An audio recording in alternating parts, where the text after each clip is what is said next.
With the James Harden trade now complete, the Sixers still have some massive decisions to make about their roster from here. In this video, I want to break down their outlook as far as the lineups go, who will fill the starting role that PJ Tucker has now left in his absence, and while I know we won't miss the 2 points per game what PJ Tucker is good for, although I did appreciate a lot of the defense and hustle and rebounding and things that I do think he did not get enough credit for from the general standpoint, the bottom line is that there has to be a new guy to step up and fill his role, perhaps to a better capacity. I want to break everything down in this video, the options the Sixers have, and what they've kind of tipped their cap at what their game plan is from here.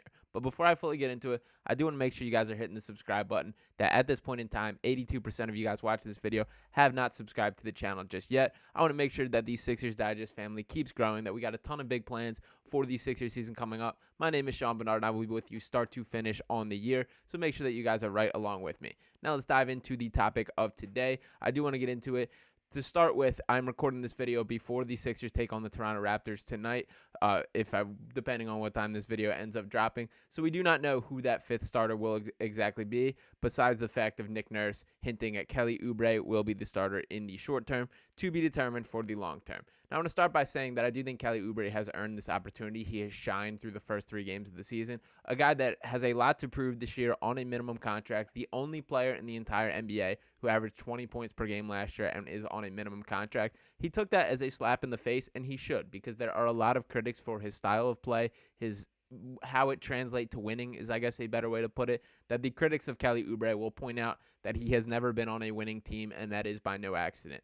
Now, I do think that Kelly Oubre has to wear some of that responsibility, that he is not the most efficient player. He does have some bad habits when it comes, but I've been thrilled with the version of him that has shown up in Philadelphia so far. There will be the ups and downs of Kelly Oubre. We are riding high to start the season, but he's a very valuable part of this team, and I do like that of what he's brought so far. To dive into his specific stats and what he's done so far on the season, he did start off the season with a splash against the Milwaukee Bucks, finishing with 27 points, 4 rebounds, had a steal in that game. He also followed that up against the Raptors in the first matchup with 18 points, 5 rebounds, and 2 assists. He had 12 points, 3 rebounds, 1 block, and 2 steals against the Portland Trailblazers. That block was quite a statement play, and he made sure a whole flex to the crowd let him know, which is stuff that fires up the Philly faithful, and I am happy to see that as well.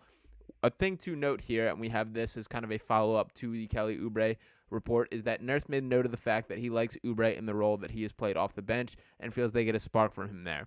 So it does seem like a real wait-and-see situation as the other guys get up to speed.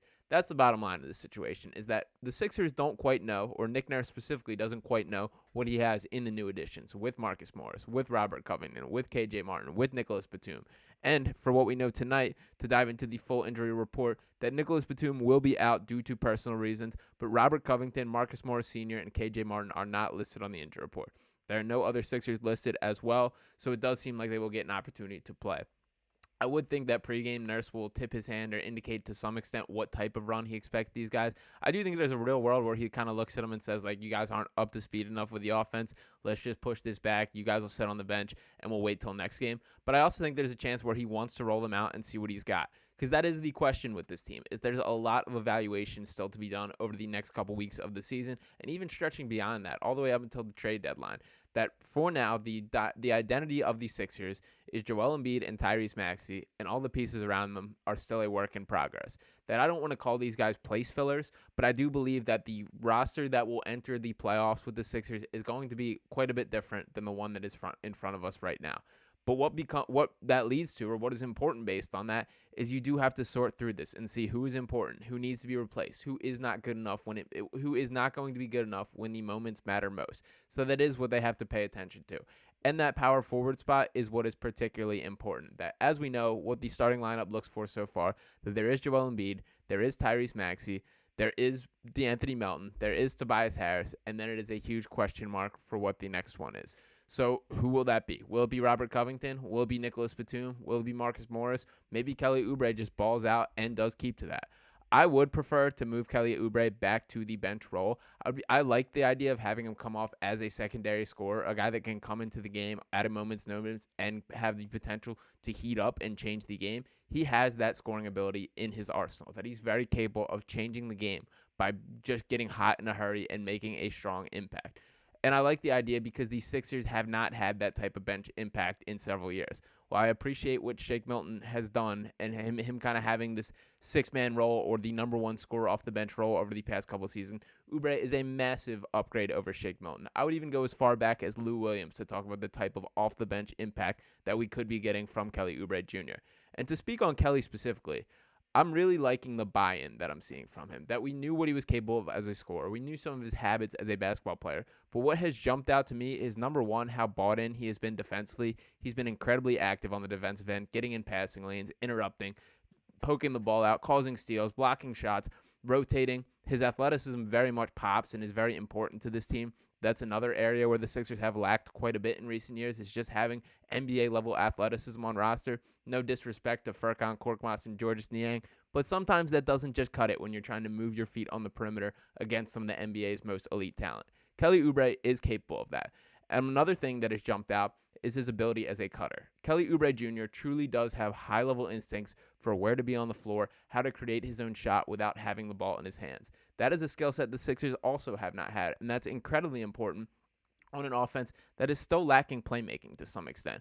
That Tyrese Maxey is already taking leaps and bounds. He's improving so much as a playmaker, as a passer, but he's still not quite up to the high IQ and advanced capacity as one would expect for an NBA point guard. So while Maxey is improving, and we are going to see him work through his growing pains, this is the first time that he's kind of had the full keys to the offense, that the reins are off, the training wheels are off. Let's see what he can do. I'm excited to see that. But it's helpful when you have guys like Kelly Oubre who can make the passes easy, where they can spin off their defender, they can cut baseline. And we have seen that quite a bit, that there have been moments where he has found guys as flashers, and that's been super exciting to me. So hopefully that continues. I do think Kelly Oubre is capable of being that level of guy. But the bottom line is the Sixers still have a ton of questions to answer for what this roster has. To dive in specifically to that aspect of things, we have a quote from Daryl Morey here, and this is from his press conference yesterday where he spoke about things. He said, quote, "Right here as I sit now, I'm not willing to concede anything to them. But you ask 100 people, they say they're better than us right now," Morey said, speaking about the Eastern Conference contenders. So let's see how this plays out. See where our weaknesses are now that we have assets and the ability to address any issues, and we will address those if we see them. But look, let's see how it plays out. This being written by Kai Carlin of Sixers Wire. He writes, "The next few months will be an interesting time for Morey leading up to the trade deadline. He has got to make the right moves in order to keep Embiid happy and allow the Sixers to take that next step. Quote, we will show our fans in the marketplace if we're a championship contender based on our play," Morey finished. "If we continue winning 2 out of 3 games against good opponents, we will be. If we don't, we'll have to address that." So interesting thoughts here from Morey, pretty much stating the facts, but he does it in a way which it's nice to see a general manager be that open and honest. That I think a lot of times we get these rah-rah speeches from general managers that don't really mean it. That's just a real response about Morey, about we're going to see what happens and adapt from there. That maybe D'Anthony Melton is ready to be the starting shooting guard for the full-time capacity. Or maybe he might be better reserved in an off-the-bench role in a six-man type of capacity as well. Maybe a D'Anthony Melton and Kelly Oubre off-the-bench combo is what's missing, and they need to find a better guard to complement Maxey. That is on the table, but it's nice to have this freedom to sit back. And the biggest reason that they have this flexibility is by getting this James Harden deal out of the way. That we waited all offseason, we heard all the rumors, all the whispers, and finally a deal is done. And not only the fact that James Harden is out of here, but the Sixers closet is much more loaded up with draft picks and ammunition for a future trade. So I love the aspect of sitting back. Everybody can take a deep breath, relax, and just purely sit back and think about what is this team missing. Those are answers that the Sixers and Daryl Morey simply don't have to have this year, or just yet at least. That there's plenty of basketball still to be played. This opinion can change throughout time, and it's better to have an honest outlook on things rather than jumping the gun, rushing the trade, and trying to get pieces in place and then having no moves to do in the future. So by having this flexibility that is brought on by the assets that were brought in from the Harden trade, the Sixers are in a much better spot as a franchise. So for me, I'm very thrilled that this is the outlook. I'm bought in. I'm excited to watch this team play basketball freely, have a true evaluation period for what these guys can do.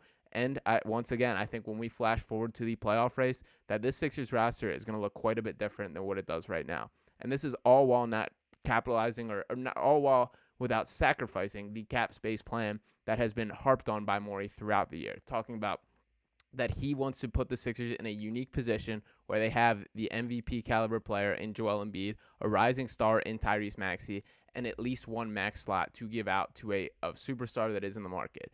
Now, I don't want to get too far ahead and look at what names could be available, but when you do think about guys like OG Anunoby potentially being a free agent, Pascal Siakam, Klay Thompson, there are appealing guys that could be helpful to this team. So we will see what the ultimate outlook is here for the Sixers. Still a lot more questions than answers at this point in time. We will see what the Kelly Oubre addition or audition into the starting lineup looks like for this team, and ultimately they will adjust from here. Let me know what you guys think this team is missing and what you think the ultimate starting lineup will shake out to be in the short term. I'm excited to hear your guys' thoughts in the comments. Once again, don't forget to hit that subscribe button and ring that bell so you're not missing out on any content right here on Sixers Digest. And I'll be talking with you next time. Peace.